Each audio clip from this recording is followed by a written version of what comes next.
Look at the picture. See the skull.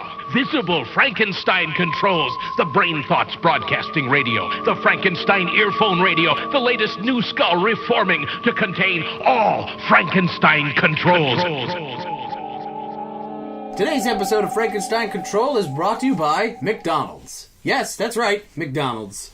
Come every Wednesday night at 5 to 7 p.m. for tackle football friendly days. Bring your kids along and have star quarterbacks tackle your children horribly against a wall. Their blood will be the catch-up for the tasty McNuggets. Sub-sponsored by Urgent Care. Patient First. Come to Patient First. You gotta wait around a lot of stanky people, but then your healthcare is not that good. We'll tell you you got gout. Yeah! Like that time Taylor had gout. Come to Patient First. We'll tell you you have gout. There's some guy who actually has gout, and they're like, that's not gout. Yeah, never gout. His foot's all swollen up and purple and shit, and they're like, I think he has a brain tumor. I'm so full of uric acid, I rattle like a bag of glass. Oh, God! You know, I've never had a kidney stone, but I'm fixing that today.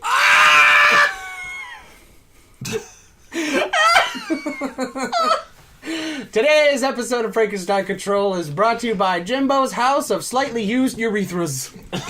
Ew. I'm not sure you can remove those. You can't, you just gotta be real careful. You gotta use a fish deboner. Ugh. You can remove them, you just can't reuse them after the fact. Sold as It's the worst crazy straw ever. sold as discount IV tubing No! in some third world countries. Are you using used catheters? Call this number now. 1-800, this is on Fox. Our catheters are made out of 100% recycled urethras. For the natural option. Sponsored by Gwyneth Paltrow. We got a lot of sponsors this week on Frankenstein Control, but that's just how we roll. We roll in the dough so y'all can be in the know. Because so many people love giving us money. We're so rich because of this. People are throwing us all the dollars in the world, despite our massive efforts to not be monetizable in any way whatsoever. We're actually very profitable, I just embezzle everything. Oh, okay. Fuck! So that's where that Ferrari went. Thank you, B-Rye. Oh, you're welcome. You're very calm for having just been being savagely beaten by me and Ada with lead pipes. I swallowed a bunch of lead to build up my immunity. I got the idea from the good folks at Urgent Care. Now it's bonded with the elements in my body and prevents me from absorbing as much oxygen, so I'll slide slowly, or rather, actually really, more quickly into madness. And dementia. Speaking of madness and dementia, hey everybody! Welcome to another episode of Frankenstein Control. How the fuck y'all doing at home? I don't care! Hey! To my left is Ada Ship. I'm Ada, and I do care about you. And if you ever need to talk about something going difficult in your life, please don't talk to me, because I will care, but I just can't really do anything. It's just going to kind of bum me out. And in front of me, as always, is B-Rye. I'm B-Rye, and is it a normal condition to just hear screaming all the time? Well, when you live with me, yes. Yes, if you're around Taylor, yes. But I moved out a long time ago, and I mean, I'm not talking like Taylor's typical screaming. I'm talking about like the horrible, piercing shrieks of a multitude who sound like they're just in unending agony. Oh. Yeah, that's normal. Okay, good. Yeah. Good. I was a little concerned there, but that's... Now, see, I can give you a diagnosis because I got this Patient First Doctor of the Year award. That you stole from a doctor. Yes. If you walk in Hey, I am Dr. Maheshwaram, and you will respect me! If you walk into a Patient First wearing a white coat, they just put you to work immediately without checking your credentials. And you come in, and it's you and another adult friend on each other's shoulders in an overly long doctor's coat. Be like, I'm Dr. Feinberg, where's the patient? Oh my god, you were late. You were supposed to be here an hour ago. I thought you weren't even on the schedule today. I had to play golf! You scream at the top of your lungs in the waiting room. Nobody bats an eye. Do you imagine, if somebody was like on my shoulders to do that adult prank, the resulting adult would be like 12 feet tall. Yeah. Oh, he's the mountain that heals. Speaking of the mountain that heals, yeah, I know it's a little late to talk about it considering when we're doing this, but hey, Beer Eye, did you check out that episode of Game of Thrones? No, I didn't. Hey, Ada, did you watch that episode of Game of Thrones? What's Game of Thrones? Taylor, did you watch that episode of Game of Thrones? Nope! Up, wait, up, and there goes our relevance. It's all gone, folks. We don't have anything for the algorithm. We're fucked! I did hear that the Night King got diagnosed with MS and has to, deal with that now. Are you telling me that Cool Whip Darth Maul has the mackerel sclerosis? Yes. No! He was my favorite character. I like this double-bladed obsidian saber. They're not supposed to look like that either, by the way. Oh, okay. What are they supposed to look like? They're sort of supposed to look like the snow elves from Skyrim. They're like beautiful, pale elves. Or, just beautiful humanoids that are just like completely white. And walking. And walking. And they're actually called the Others in the books. Oh. And they have like cool armor that's like a mirror when you look at it. And wow, that's one hell of a change. Yep, and they got like crystal swords that are so sharp that like you can't see them when you look at them edge on. Whoa. And they freeze and explode a normal sword if you sword fight with them. Wow. And they didn't have any of that on the show. No, wait, I think they had a sword breaking because of cold in the show. They did episode of Because Science on it. Okay, they probably did that, but the rest of it, they fucked up. I don't know, Beer. I like some of the changes. I really like the part where Sir Strong took his helmet off in the middle of the battle for the North, and he was like, "Banana Slammer!" He was Cranky Kong. and he... No, he was Donkey Kong. That was the surprise. That's why he wears the big golden banana armor. And he wound up and he punched Jon Snow in the gut, and he's like, "Ooh, I'm a bastard, son. I'm not stupid. I got a nice butt.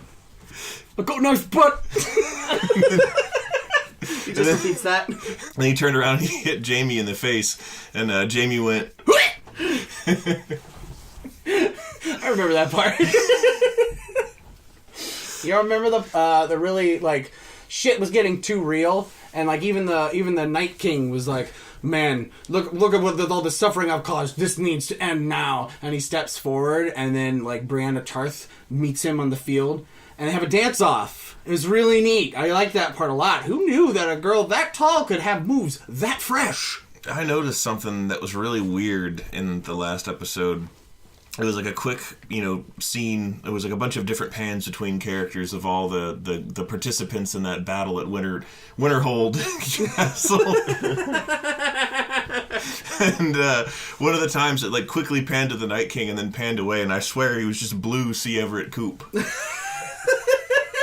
And they just kept it in the shot. I thought the Night King was Iggy Pop.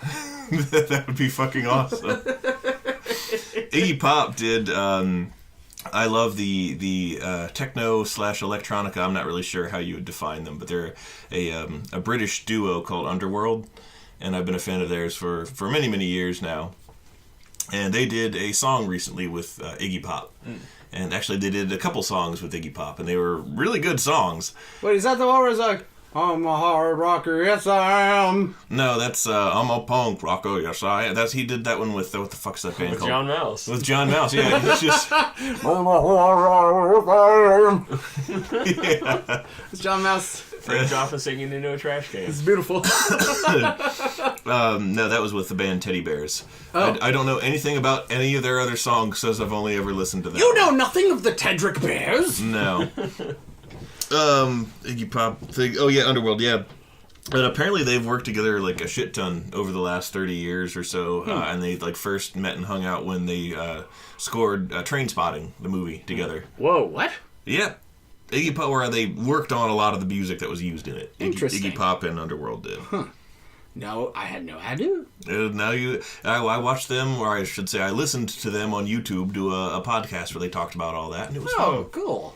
It was a neat experience, and Iggy Pop's a cool dude. Iggy Pop's also a published scholar. He wrote like some lengthy, like well-researched and like accurate paper about like some medieval battle or something.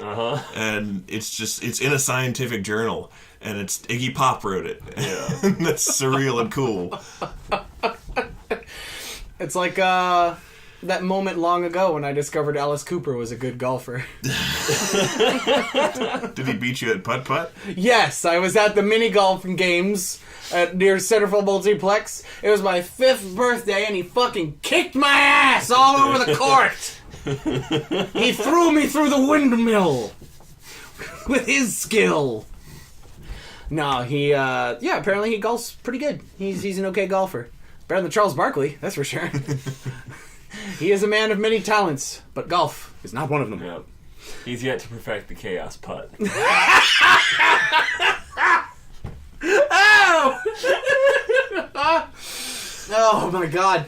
You know, it's kind of such a bummer that we gotta record these so close together sometimes, just because so much has happened in these past 2 weeks. I know. It's been nuts! So much! It's not fair! I got so much shit I want to talk about. And so I stall by saying about it instead of just talking. What do you want to talk about then? I want to talk about all kinds of things. Detective Pikachu comes out. Well, actually, when this episode comes out, it's probably coming out next week. I want to see that. I want to see Detective Pikachu. Pikachu. Pikachu. Pikachu. That was a new noise. That was new. Oh, I've never made that noise before. I want to watch Detective Pico, where Ryan Reynolds just eats a bunch of shit that isn't food. Starring Gary Busey as Ryan Reynolds. Yes. Oh boy, batteries. Whoa! Everything's fine. Oh no! I had pieces. I don't want to move it. If that fell and an intact pepperoni pizza fell out. For you folks at home, I have boxes stacked up in the studio that I have to stack up to make room for recording, and it just, apropos of nothing, one of them just fell, like a couple of them just fell over and are now precariously perched, sort of almost falling over, and they're Gundam boxes because I'm a neckbeard. The thought of a pizza falling out of one of those, a fully intact piece of Papa John. A couple pieces are missing. It's like a personal pan-sized one. A few pieces are missing, and it's just clearly covered in mold. It's been up there for a while. Oh no! You forgot about it. Now that is one thing I don't leave around is intact food because I'm too fat to let that dog sleep. Yep. Instead, it's just a threatening, impending avalanche of expensive children's toys parts. Yes. I mean, yeah. It's essentially just, you summarized my room. Yes. We were talking about music a second ago, and I wanted to take the chance to ask Ada, you want to have your moment. If a moment of music. Yeah. I wanted to ask Ada if she's heard of a band called, I'm guessing you pronounce it Juju. It's spelled Xiuxiu. I've listened to them for a number of years, ever since FBM introduced me to them, probably about a decade ago. Mm-hmm. And they are weird, and their lyrics are like deeply personal, and they scream and do all kinds of weird shit that I think you would enjoy. Sounds like right up my alley. And, I was like, I should tell her about that, because lots of screaming and really personal. That's all about me. Yeah, nothing summarizes Ada better. Does anybody have like a panic attack during a song?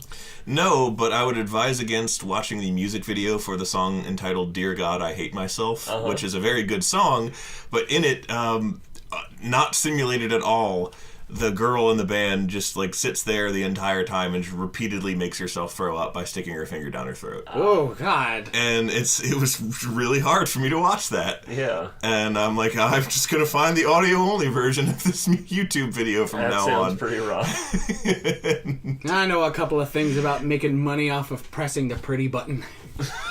Ew. The top comment on the video was, I came here to cry, not to fap. No! You know, I think that does merit it. So we'll do that. I've busted out that old chestnut in 3 seconds.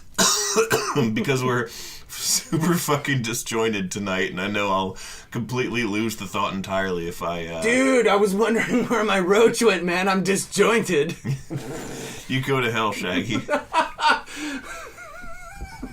Shaggy is hell. He's actually just a person hell. Remember the Maymays? Remember when Shaggy was a big boy for a second there? Mm-hmm. Oh, I forgot all about that. It's only been like a month. Yep. Mm-hmm. How the discourse is so cruel. No, but speaking of hell beasts, that actually ties quite nicely into the segue I was going to devolve into here. You didn't watch the new Hellboy, did you? No. Oh, God. Whew. Dodge a bullet there, buddy. Yeah. It's not very good. That's what I heard. It's not very good. What is pretty good is this new anime that I've been watching called The Promised Neverland. Mm-hmm. Oh, shit. I know that one. It's scary. It is. And it's cool. Yeah. It's like, oh, man. It's new enough that spoilers are hard to come by.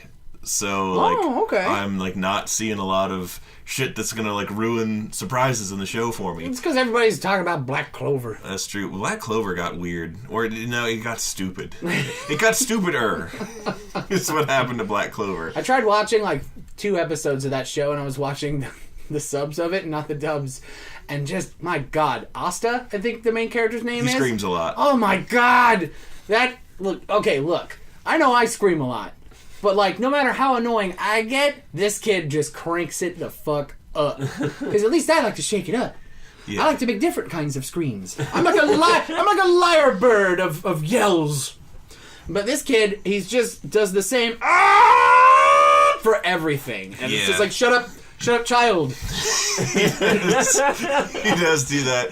The problem that I've had with recent episodes is I'm not even sure if we're on the first or second season by this point, based on just what I'm watching on Toonami. But it's like the first season was like, oh, these are fun, cool characters. A few of them have recurring jokes. This is kind of funny. And the season that they're on now is just badly just turned into just tropes only, and it's God. Hey, like, remember that one joke that we had that this recurring with this character? I hope you like it, because that's all they're gonna do from now on. Time to hit on the nun. This again. Exactly. This is the character that does this. I hope you enjoy seeing them do that every time they're on screen. Oh, floopy doople. Yeah, and I'm just like, oh, come on, man. Razzmatazz. Oh, Promised Neverland. Yes. That is about these kids who live at this orphanage. Mm-hmm. And the orphanage is seemingly in, like, this nice sort of pastoral glade in the woods, and they are watched over by a seemingly loving caretaker who's a lady they all refer to as Mom, and she's the nun-like figure what runs the orphanage. And it turns out that there's also, like, this gate in the woods. So there's like this brick wall with, like, a gate in it that's always locked, and it's, like, in the woods. Mm-hmm. And they're not supposed to go near it. And it's just like, it's dangerous. Don't go near there. Don't play near there. It's not safe. And turns out that there's some creepy shit happening because they're all being raised to be food for demons. Oh, word? And when all their friends... Is that like a major spoiler?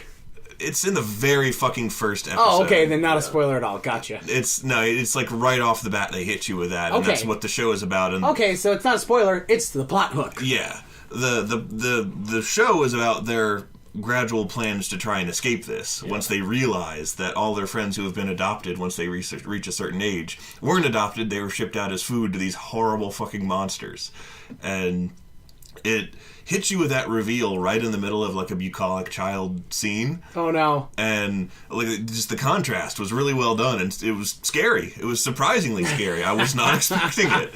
Dude, contrast is excellent at making a moment just really fucking smack you in the gob. Yeah. It's good, man. Then it seriously becomes like a survival horror game, almost. Like, where...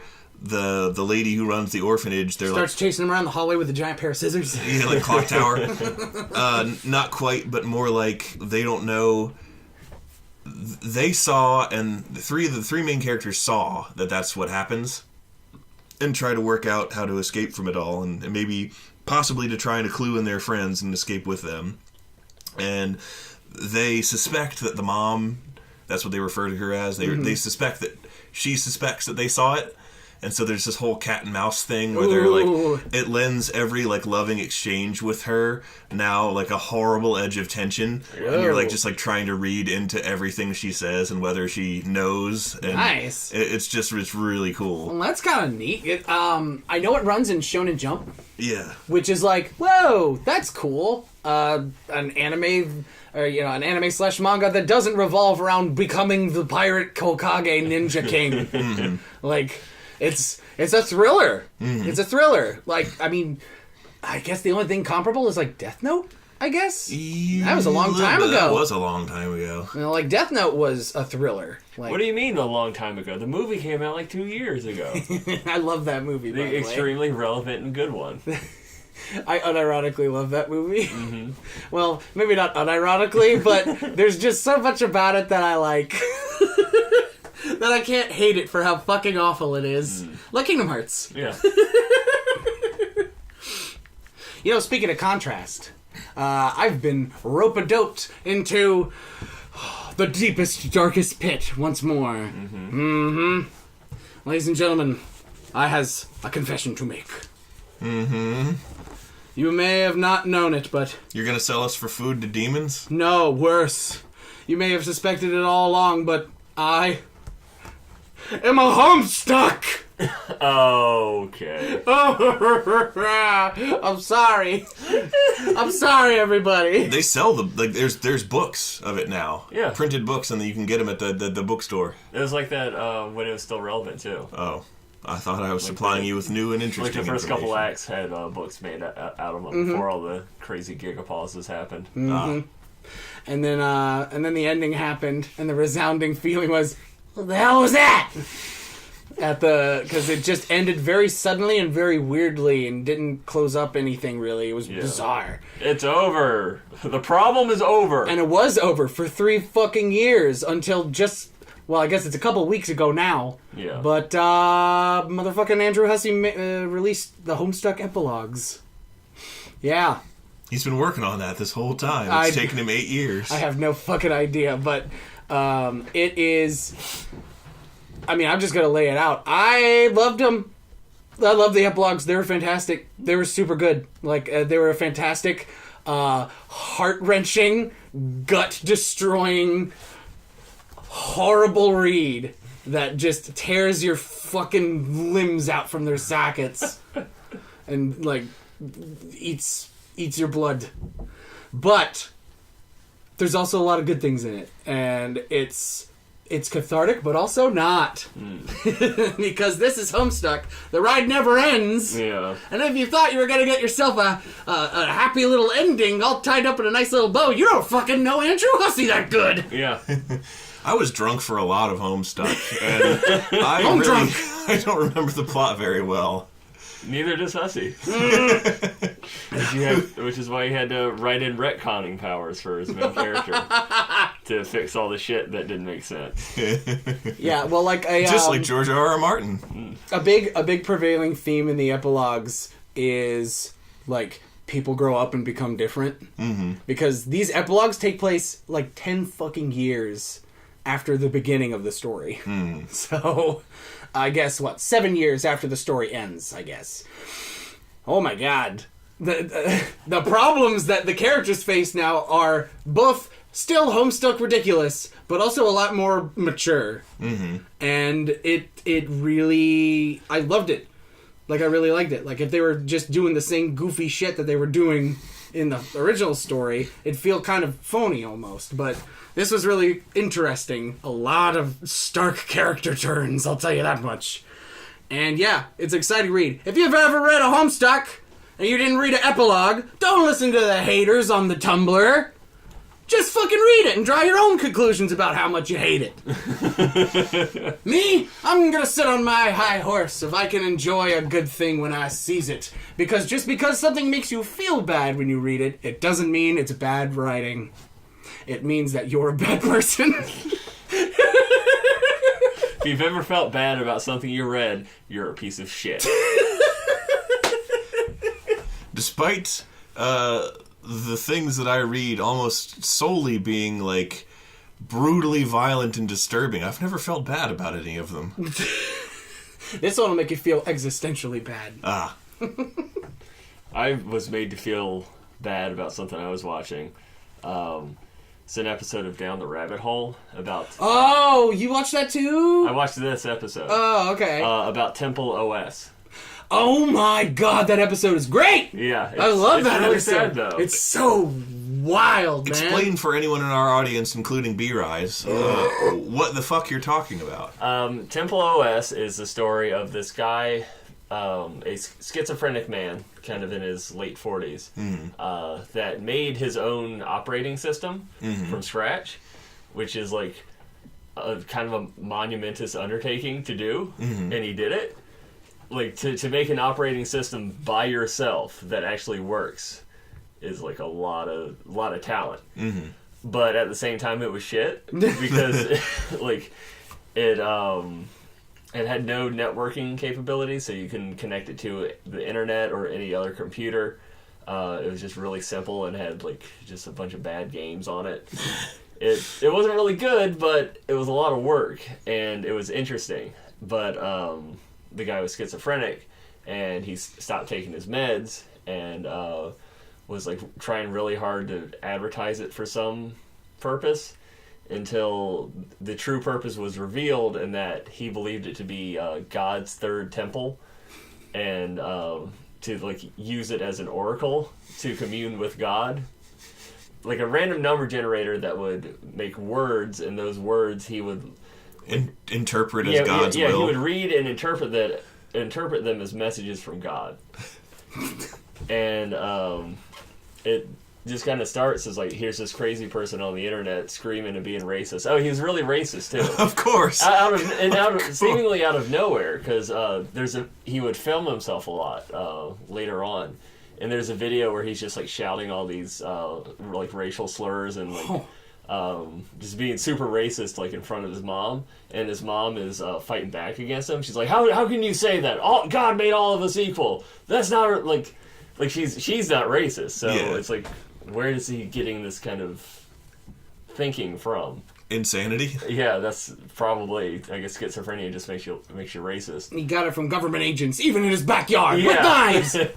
But he went off his meds, and then he like assaulted his dad and got kicked out of the house and was in jail for a bit, and then was just homeless, and would like still film himself like in subways, like the restaurant, or just on the street, just kind of doing shit. And then he killed himself by jumping in front of a train. Oh. And just the whole thing left me feeling really just kind of hollow. Yeah. Yeah, a little bit. Wow. I think that would make me feel a little bit hollow as well. Yeah. Oh man, actually, another episode that I highly recommend, but not on a full stomach, of Into the Rabbit Hole, Down the Rabbit Hole. Did you ever see the episode of Final Fantasy House? No, I saw that one. It is a fucking nightmare. What is it? It is this story of this house of people who were kind of originally just like an extended roleplay group of Final Fantasy characters, basically. And then they decided to live together. And then one of them thought that she was the reincarnated spirit of a character from like Shin Megami Tensei or some shit. And a whole system of manipulation, abuse, like every kind of abuse you can think of. It's terrifying, but it's incredibly compelling. It's like reading a murder mystery. You just can't stop. You gotta find out what happens next. It's too fucking wild. There's no way this can be real. And then there's all these people corroborating evidence, and you're like, whoa, fuck! It's nuts. Okay, that sounds terrifying and interesting. Yes. What is this again? Down the Rabbit Hole. This guy just does these weird, really long-form exposés on stuff. His episode on Rajneesh Puran is really interesting, too. This kind of like It's a cult, a cult that arose from India and then gained power during the 60s or 70s in the United States a little bit. And, whoo, boy, a lot of corruption in there. It was very interesting also. Down the rabbit hole, watch it at home! And then read the Homestuck epilogues, and then you'll really want to fucking kill yourself! Just get that triple dose of pain and human suffering. Just like, it's too much! Oh god, I gotta watch anime to take my mind off of this. Oh, what's this? Oh, Devilman Crybaby. Sure, I'll watch it. No! There's no way to run. Actually, One Punch Man came out. Oh, it started? Yeah, season 2 started. They're already 4 episodes in. Oh, nobody cares. Well, yeah, I think nobody cares because everybody's still too wary about, like, it's still too early to say if it's shit or not. Yeah. Because that's all the internet focuses on, is telling you that something is shit. Letting you know that your waifu is shit. Yes, exactly. So, If they're not telling, if any given point on YouTube, if you're not scrolling through your recommended videos, and there's not at least 8,000 commentary videos saying the thing you love specifically is shit and here's why, you're not doing it right. Mm-hmm. some people, some Call you the readers. Space Cowboy? Yes. Although I prefer the Gangster of Love. I just like Maurice. Oh god, the police are after me. They should be. Some readers of the Stormlight Archive, I've heard use, what's his name? Saitama as a visual reference for Zeth. Yeah. Seth Tama. Zeth the Assassin in White, who's similarly overpowered, but not in a... Like, everything in Stormlight is balanced and makes sense, so... As everything should be. It's not bad for him to be overpowered, but he's a death machine. Yeah. And so he's Saitama, basically. I mean, honestly, I'm gonna watch the One Punch Man. I'm gonna do it. How could I not? Yeah. Even if it is by a studio that probably just won't be able to nail it like the previous animation house did, just because that shit was off the wall, bonkers, bizarre, wondrous, and I loved it dearly. And it just won't live up to that hype, but I've accepted it. Not to mention I got JoJo to watch, so that's fine too. Except for fucking clip shows every third fucking episode. What is this, fucking Inuyasha? Inuyasha didn't do that many clip shows. What are you talking about? It did almost as much clip shows as like a fucking... Maybe one a season. It wasn't that bad. Source, I'm watching it right now. Sora? Sora? Sora's watching it right now? Sora's what? What have you seen me do, Sora? You'll have to understand, it's a response to trauma. Anything you see me do. I watched too much Down the Rabbit Hole, Sora. Oh, you know what, Sora? Actually, I'm feeling a little better. Oh, that's great, Goofy. I feel so good. Actually, I want you to hold my gun. No, Goofy, wait, stop, no! Taylor, don't make me end this on another gunshot. Oh, baby! Now even you know I am a menace. I hand you the secrets to save the entire human race and the entire universe.